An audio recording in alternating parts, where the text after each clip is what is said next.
بسم اللہ الرحمن الرحیم۔ السلام علیکم ورحمۃ اللہ وبرکاتہ۔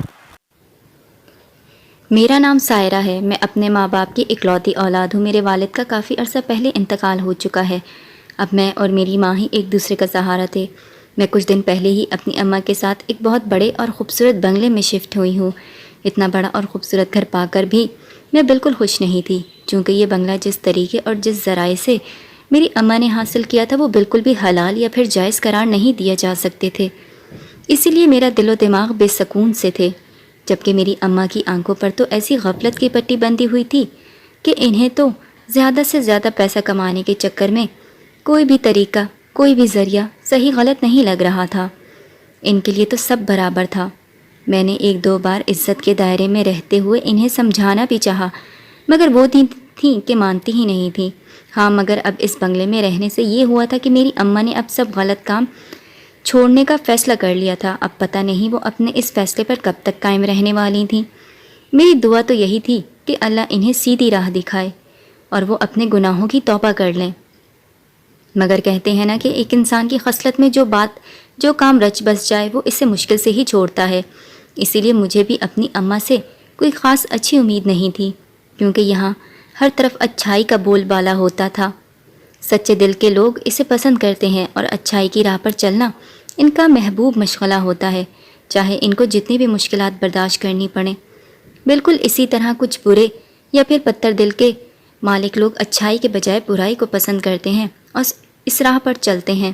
وہ اپنا نقصان تو کرتے ہی ہیں، ساتھ میں وہ اچھے لوگوں کی راہ بھی کھوٹی کرتے ہیں۔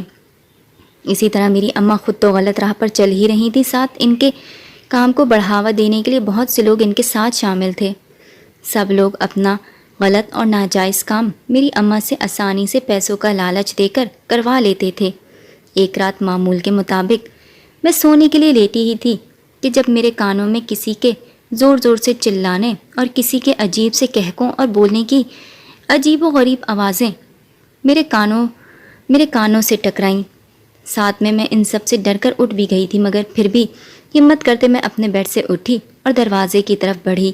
میرا جسم ڈر و خوف سے کانپ رہا تھا، لیکن ایک نظر اماں کو دیکھنے اور پھر اماں کے پاس ہی سونے کا ارادہ کرتی میں اپنے کمرے سے دبے پاؤں نکلتی اماں کے کمرے کی طرف بڑھ گئی تھی۔ لیکن میں چند قدم ہی چل پائی تھی کہ مجھے رکنا پڑا، کیونکہ وہ عجیب و غریب آوازیں کہیں اور سے نہیں بلکہ میری اماں کے کمرے سے ہی آ رہی تھیں، جس کی وجہ سے میرے رونگٹے کھڑے ہونے لگے تھے۔ جو بھی تھا، اگر اماں کسی تکلیف یا مصیبت میں تھیں تو میں انہیں اکیلا نہیں چھوڑ سکتی تھی۔ اس لیے اللہ کا نام لیتے میں نے اماں کے کمرے کے دروازے پر پہنچتے اپنے تیز رفتاری سے دھڑکتے دل پر ہاتھ رکھتے اسے کچھ پرسکون کرنا چاہا۔ پھر میں نے آہستہ سے دروازہ کھولا تھا۔ اب کمرے سے وہ مختلف کسی اور کی آوازیں اور کسی کے چیخنے کی آوازیں بھی آنا بند ہو گئی تھیں، جس سے میرا ڈر کچھ کم ہوا تھا، اور میں نے دل کو تسلی دی تھی کہ یہ سب آوازیں شاید باہر سے آ رہی ہوں گی اور میرے کانوں کا دھوکہ ہو کہ یہ آوازیں میرے اماں کے کمرے سے آ رہی ہیں، کیونکہ اب جیسے جیسے میں اماں کے کمرے کی طرف آئی تھی وہ آوازیں بھی آنا ایک دم سے رک گئی تھیں۔ مختلف سوچیں میرے دماغ میں گھوم رہی تھیں۔ میں نے انہی سوچوں کے درمیان دروازہ تھوڑے سے زیادہ کھولتے اندر قدم رکھا تو سامنے نظر پڑتے ہی میری جان نکل گئی تھی۔ مجھے لگا شاید ہم پر کوئی قیامت ٹوٹ پڑی ہے، کیونکہ سامنے کا منظر ہی کچھ ایسا تھا۔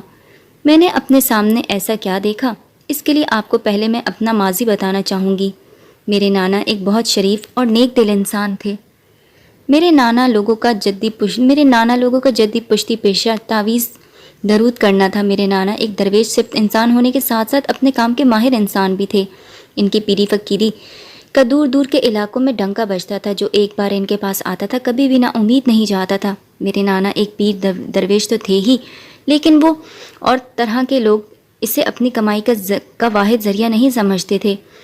بس جو لوگ اپنی خوشی سے دے جاتے وہ رکھ لیتے، جس میں سے وہ ضرورت سے زیادہ ہونے پر غریبوں پر خرچ کر دیتے۔ یعنی وہ سنت نبی پر بہت اچھے طریقے سے عمل پیرا تھے۔ ان کی بیوی یعنی کہ میری نانی بھی انہی کی طرح ایک نیک خاتون تھی۔ وہ بھی نانا جان کی طرح عورتوں کے مختلف صرف جائز مسائل کے حل کے لیے تعویذ درود کا فریضہ انجام دیتی تھیں۔ کبھی کسی کے کہنے کے باوجود بھی غلط کام اور کسی کو نقصان پہنچانے کے لیے تعویذ درود کا سہارا نہیں لیا تھا انہوں نے۔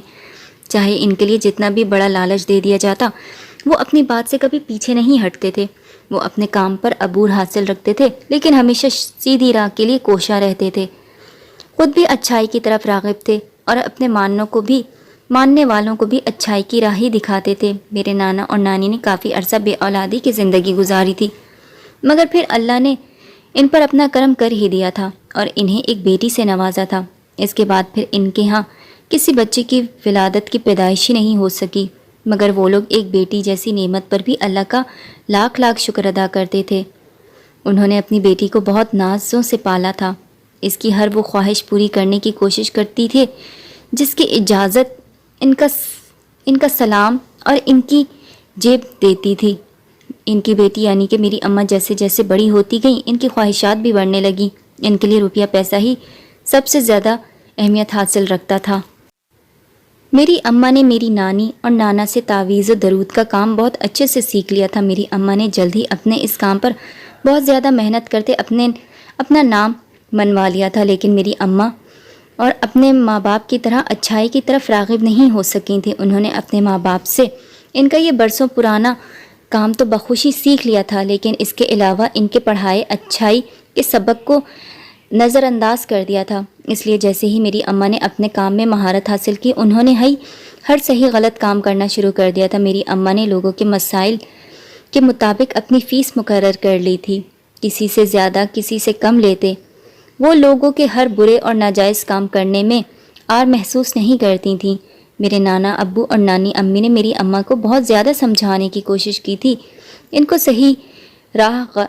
صحیح غلط کی راہ کو پہچان کروانے اور ان کے ساتھ صحیح اور غلط راہ اپنانے کے انجام تک سے ان کو بہت زیادہ گہرائی میں جاتے سمجھانے کے باوجود وہ پتہ نہیں کس مٹی کی بنی تھی کہ ان کے سر پر تو جوں تک نہیں رینگتی تھی۔ آخرکار تنگ آ کر انہوں نے میری اماں کو ان کے حال پر چھوڑ دیا تھا۔ نانا ابو کے دماغ میں ایک دن یہ آیا کہ وہ کیوں نہ اپنی بیٹی کی شادی کر دیں اور اس کے لیے کسی اچھے اور نیک فطرت انسان کا انتخاب کریں جو ان کی بیٹی کو راہ راست پر لا سکے۔ اس کے لیے ان کو زیادہ محنت نہیں کرنی پڑی تھی اور انہیں جلد ہی اپنا مطلوبہ شخص مل گیا تھا۔ جب انہوں نے میری اماں کو ان کی شادی اور اپنے منتخب کردہ انسان کا بتایا تو انہوں نے بہت زیادہ واویلا مچایا۔ ان کا کہنا تھا کہ وہ کسی بہت امیر اور اچھے گھرانے میں شادی کے خواہش مند ہیں۔ وہ ایک غریب گھرانے سے نکل کر ویسے ہی ایک دوسرے غریب شخص کی سنگت اختیار نہیں کر سکتی۔ لیکن اس بار نانا ابو اور نانی نے ان کی کسی بات پر کان نہیں دھرے اور اپنے فیصلے پر ڈٹے رہے تھے۔ جیسے تیسے کر کے انہوں نے میری اماں کو منا ہی لیا تھا شادی کے لیے۔ اماں ایک غصہ ور خاتون تھیں، لیکن اس بار پتہ نہیں کیا سوچتی وہ جلدی اپنے ماں باپ کے پسند کردہ لڑکے سے شادی کے لیے حامی بھر گئی تھیں۔ میرے ابو کو بھی نانا ابو کے جیسے ہی ان کے پیشے سے منسلک تھے، مگر وہ اس کے ساتھ ساتھ مردوں کو غسل دینے کا بھی کام سر انجام دیتے تھے۔ بہت سے لوگ اپنے کسی کے مرنے پر ان کو غسل دینے کے لیے ان کو خاص طور پر بلواتے تھے۔ میرے ابو بھی ایک نیک اور نرم دل انسان تھے، ہمیشہ ہر کسی سے حسن سلوک سے پیش آتے اور ان کے مسائل کا بہت عمدہ طریقے سے حل ڈھونڈتے تھے۔ ہر کسی کی بھلائی کے لیے ہمیشہ کوشاں رہتے تھے۔ نانا ابو نے اپنی بیٹی کی شادی کا فریضہ انجام دیتے ان کو ڈھیروں دعاؤں کی چھاؤں میں رخصت کیا تھا اور دل سے ان کے بدلنے کی دعا کی تھی۔ شادی کے کچھ عرصے بعد ہی میری اماں اپنے اصلی رنگ ڈھنگ میں واپس آ گئی تھیں، لیکن انہوں نے کبھی بھی اپنے غلط کاموں کی میرے ابو کو بھنک تک نہیں لگنے دی تھی۔ وہ اب خفیہ طور پر اپنا ہر غلط کام سر انجام دیتی تھیں۔ شادی کے بعد اور بڑھتی عمر کے ساتھ ساتھ انہوں نے بہت سے خفیہ چلے کاٹنا کچھ جنات کو اپنے قابو میں بھی کر لیا تھا۔ وہ اپنے ان جنات کی بدولت ایسے ایسے کارنامے لوگوں کے سر انجام دیتی تھیں کہ لوگ تو بس انہی کو ہی اپنا سب کچھ مان لیتے۔ وہ لوگوں کو ایسے اپنے بس میں کرتی کہ انہیں پھر کوئی اور راہ ہی نہیں دکھائی دیتی تھی۔ وہ لوگوں کا کام کرنے کے بدلے میں جو چاہے ان سے ہتھیا لیتی تھیں۔ لوگ بھی اپنی مکمل رضامندی سے ان کے سامنے اپنی جیبیں خالی کر دیتے تھے۔ میری اماں کالا جادو ٹونا بہت اچھے سے کر لیتی تھی، جس کی وجہ سے ان کی مقبولیت میں بہت جلد میرے نانا ابو سے بھی زیادہ بڑھنے لگی تھی۔ کالا جادو ایسا تھا جیسے کسی کو جیتے ہی مردہ کر دینا یا ختم کر دینا، جس سے وہ نہ مردوں میں رہتا ہے نہ زندوں میں۔ کوئی اچھا کام ہو یا برا، کچھ بھی نہیں چھپا رہ سکتا تھا۔ اسی طرح میرے ابو بھی بہت جلد میری اماں کے کاموں سے واقف ہو گئے تھے، جس کے بعد انہوں نے اماں کو غصے اور نرمی ہر طریقے سے سمجھانے کی لاکھ کوشش کی تھی، لیکن انہوں نے سمجھنا گوارا ہی نہیں کیا تھا۔ غلط کام اب ان کی گٹی میں شامل ہو چکا تھا، اور جو لالچ انہیں لگا تھا وہ کبھی بھی ختم نہیں ہو سکتا تھا، اور وہ لالچ تھا ان کو زیادہ سے زیادہ پیسہ کمانے کا۔ جب میری پیدائش متوقع ہوئی تو میرے ابو نے میری اماں کے سامنے ہاتھ جوڑتے مختلف واسطے دیے، ان کو اپنا ہر غلط کام چھوڑنے کا کہا تھا۔ میری اماں بے شک بہت غصہ ور اور ایک نہایت روبدار قسم کی خاتون تھی، لیکن اپنے شوہر کے لیے وہ اپنے دل میں ایک نرم گوشہ رکھتی ہی تھیں۔ جس طرح ابو کا رویہ ان کے ساتھ اب تک رہا تھا وہ قابل تعریف تھا۔ وہ میرے ابو کے حسن اخلاق اور نرم دلی کی دل سے تعریف کرتی تھیں۔ شاید اسی وجہ سے وہ میرے ابو کا کہا مان گئی تھیں۔ انہوں نے ایسا کیا کہ کچھ عرصے کے لیے پیری فقیری سے بالکل ہی کنارہ کشی اختیار کر لی تھی، جس سے میرے ابو بہت زیادہ خوش ہوئے تھے۔ میرے ابو مجھ سے بہت پیار کرتے تھے، کیونکہ میرے آنے سے میری اماں نیک راہ کی طرف چل پڑی تھیں۔ زندگی بہت اچھی ہو گئی تھی۔ میری اماں ایک گھریلو خاتون بنی اور مجھے اور گھر کو سنبھالتی، اور میرے ابو روزی روٹی کمانے کا کام سر انجام دیتے، جس سے گھر میں سکون ہی سکون تھا۔ میرے نانا ابو اور نانی امی بھی میری اماں کی اس کایا پلٹ سے دل سے خوش تھے، اور ہمیشہ ان کے لیے ایسے ہی رہنے کی تمنا کرتے رہتے تھے، لیکن شاید ان کی اپنی بیٹی کے حق میں کی گئی دعائیں قبول نہیں ہو پاتی تھیں۔ کچھ عرصہ ہی گزرا تھا کہ پہلے میرے نانا اور ان کے بعد بہت جلدی میری نانی ماں کا انتقال ہو چکا تھا۔ اب میں لاشعور کی طرف گامزن تھی، اچھے برے کی تمیز کرنے لگی تھی۔ مجھے اپنے نانا اور نانی سے دلی لگاؤ تھا، اس لیے ان کی وفات پر میں بہت زیادہ غمزدہ تھی، مگر مجھے پتہ نہیں تھا کہ مجھ پر غموں کا پہاڑ ٹوٹنے والا ہے، کیونکہ میرے نانا اور نانی کے انتقال کے کچھ ہی عرصے بعد ہی میرے بابا کا بھی انتقال ہو چکا تھا۔ ہمیں لگا جیسے ہماری زندگی میں اندھیرا ہو گیا ہو۔ میں اور اماں کافی عرصہ اس غم میں نڈھال رہے تھے، لیکن جب آہستہ آہستہ گھر میں موجود راشن ختم ہونے لگا اور بہت ضرورت کے لیے بھی ہمارے پاس پیسوں کی کمی ہونے لگی تو میری اماں اپنے غم سے نکلتی اس طرف متوجہ ہوئی تھیں۔ انہیں کوئی اور کام تو آتا نہیں تھا، اس لیے انہوں نے دوبارہ سے اپنا پیری فقیری کا کام شروع کر دیا تھا۔ پہلے تو کم، مگر پھر آہستہ آہستہ لوگوں کی تعداد میں اضافہ ہونے لگا تھا۔ کچھ لوگ کم اور کچھ لوگ ہمدردی کے تحت اپنے تعویذ و درود کرانے پر کافی رقم دے جاتے تھے، جس سے ہمارے گھر کا گسر بسر ہونے لگا تھا۔ ایک دن میں نے دیکھا کہ میری اماں نے میرے ابو کا کرتا پہن رکھا تھا۔ مجھے یہ دیکھ کر بڑی حیرانی ہوئی تھی۔ میری اماں ایک اچھی ڈیل ڈول اور اچھی صحت کی مالک تھی، اس لیے ان کو ابو کا کرتا بالکل فٹ آیا تھا۔ میں اس وقت تو خاموشی اختیار کر لی گئی تھی۔ مجھے لگا شاید اماں نے ابا کی یاد میں ان کا کرتا پہنا ہے۔ میں اور تو کیا سوچتی، بلکہ ان سب سے مجھے ابو کی یاد آئی، اور میں یہ سوچ کر ہی غمگین ہو گئی کہ اماں بیچاری کتنی اکیلی ہو گئی ہیں۔ ان کے پاس اپنا غم کہنے کے لیے کوئی بھی موجود نہیں ہے، اور مجھے وہ کم عمر سمجھ کر کبھی مجھ سے اپنا غم نہیں کہتی۔ شاید وہ اپنے ساتھ ساتھ مجھے بھی غم زدہ نہیں کرنا چاہتی۔ میرے دل میں اپنی اماں کی قدر اور عزت اور زیادہ بڑھنے لگی تھی۔ ایک تو وہ میرے سامنے خود کو مضبوط رکھتی تھیں، اور دوسرا انہوں نے گھر کو بہت مشکل وقت میں سہارا دیا تھا۔ اگر وہ کام نہ کرتی تو شاید ہم پر فاقوں کی نوبت آنے لگتی، لیکن کاش میں ساری زندگی اسی خوش فہمی میں رہ پاتی اور میں ادراک کے لمحوں تک نہ پہنچتی۔ یہاں میں اپنی ماں کا ایک بالکل مختلف روپ نہ دیکھ پاتی، میں جس کے بارے میں سوچ بھی نہیں سکتی تھی۔ اپنے نانا کے چلے جانے کے بعد، اس کے بعد نانی امی اور ابو کے جانے کے بعد بس کچھ ہی عرصہ اماں پریشان اور دکھی رہی تھیں۔ شاید کیوں پھر انہوں نے جیسے ہی دوبارہ سے اپنا کام سنبھالا، پھر سے وہی پرانی ریت پر لوٹ گئی تھیں۔ اب تو ان کو روکنے والا بھی کوئی نہیں تھا، اس لیے اب وہ بڑی دیدہ دلیری سے اپنے غلط کاموں کی طرف پلٹ گئی تھیں، جس سے چند دنوں میں ہی ہمارے دن بدلنے لگے تھے۔ پھر آہستہ آہستہ مجھ پر جلد ہی یہ راز آشکار ہو گیا کہ وہ ابو کا کرتا کیوں پہنتی تھیں۔ وہ اب میرے ابو کی جگہ خود مردوں کو غسل دینے لگی تھیں، اور اس بات کی کسی کو کانوں کان خبر بھی نہیں ہوتی تھی۔ وہ مرد کی میت کو غسل دینے کے لیے ابا کا کرتا پہن جاتی تھیں، اور کسی عورت کو غسل دینے کے لیے اپنے اصلی روپ میں روانہ ہو جاتی تھیں۔ لیکن ان سب میں ایک پریشانی اور دکھ آمیز بات یہ تھی کہ وہ جب بھی مردوں کو غسل دینے جاتی تھیں تو اپنے کرتے کی جیب میں ایک تعویذ ضرور رکھ لیتی تھیں، اور جب وہ مردوں کو غسل دینے کے بعد واپس لوٹتی تھیں تو ان کی جیب سے ڈھیر سارا پیسہ نکلتا تھا۔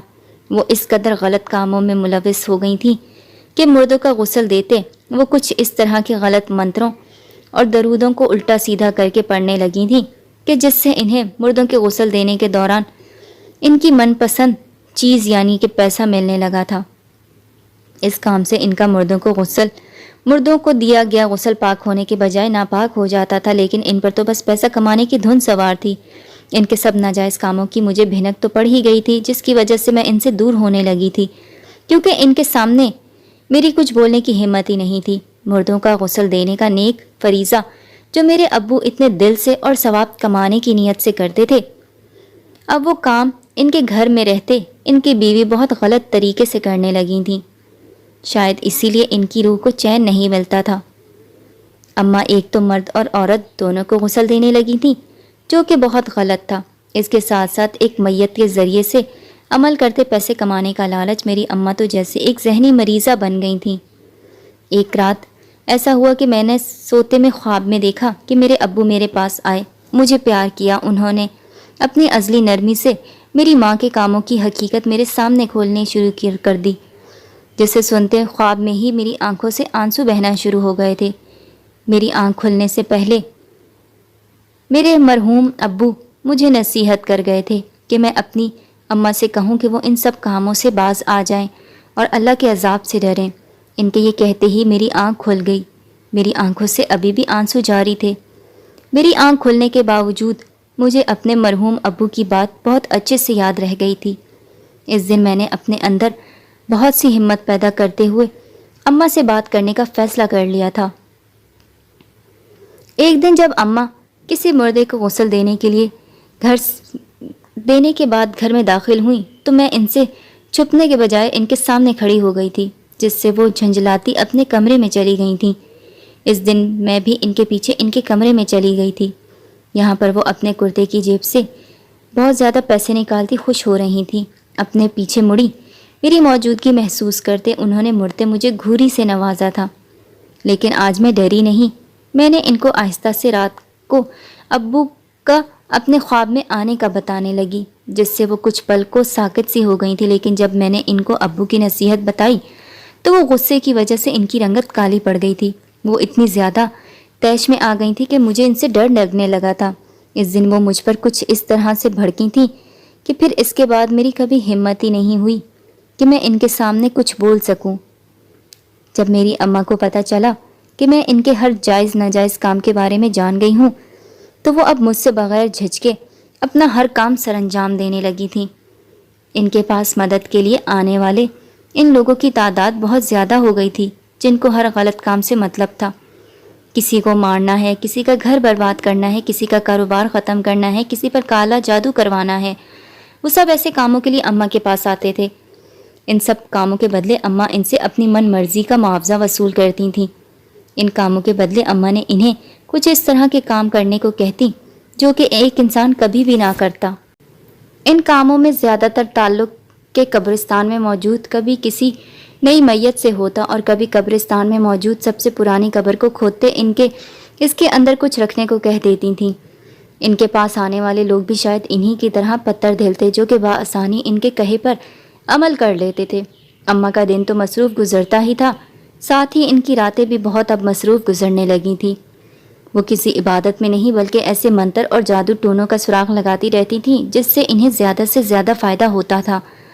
اماں کی اس سب کاموں میں بہادری اور دلیری اس قدر زیادہ تھی کہ وہ رات رات اپنے کمرے کو اندر سے بند کیے کوئی خفیہ چلے کاٹنے میں گزار دیتی تھیں۔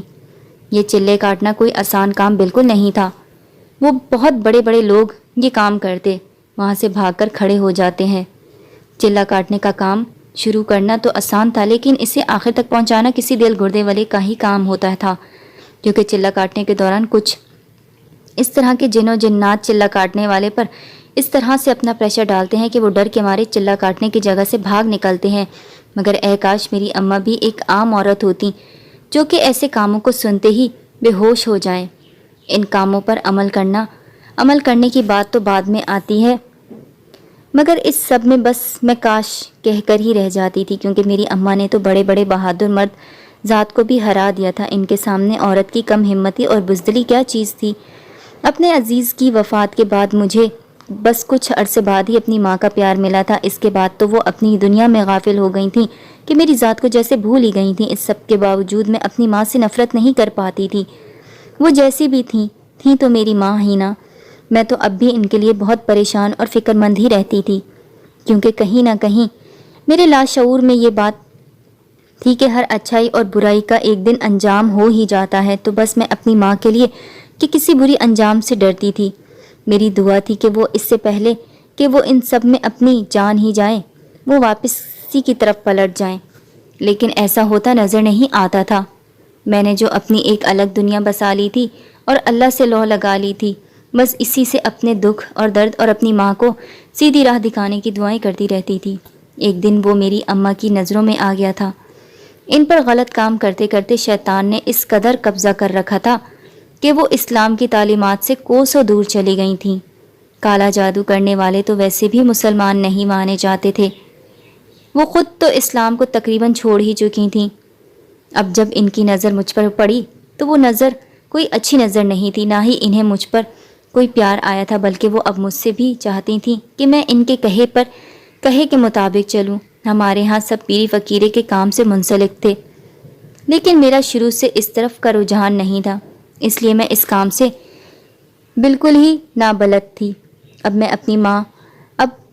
میری اماں مجھے اس راستے پر لانا چاہتی تھیں۔ ان کا مجھے اس راہ پر لانے کا کوئی اچھے مقصد کے لیے ہوتا تو شاید میں کبھی بھی انکار نہیں کرتی، لیکن وہ مجھ سے یہ توقع رکھتی ہوئی تھیں کہ میں بھی ان کے طرح کالا علم سیکھوں۔ وہ مجھے اپنی شاگردی میں لینا چاہتی تھیں تاکہ میں ان کے بعد ان کے نقش قدم پر چلتے ان کے کام کو آگے بڑھاتی رہوں، لیکن میں مر کر بھی ایسا نہیں سوچ سکتی تھی اور نہ ہی ایسے گھنونے کام میں ان کی مدد کرتی۔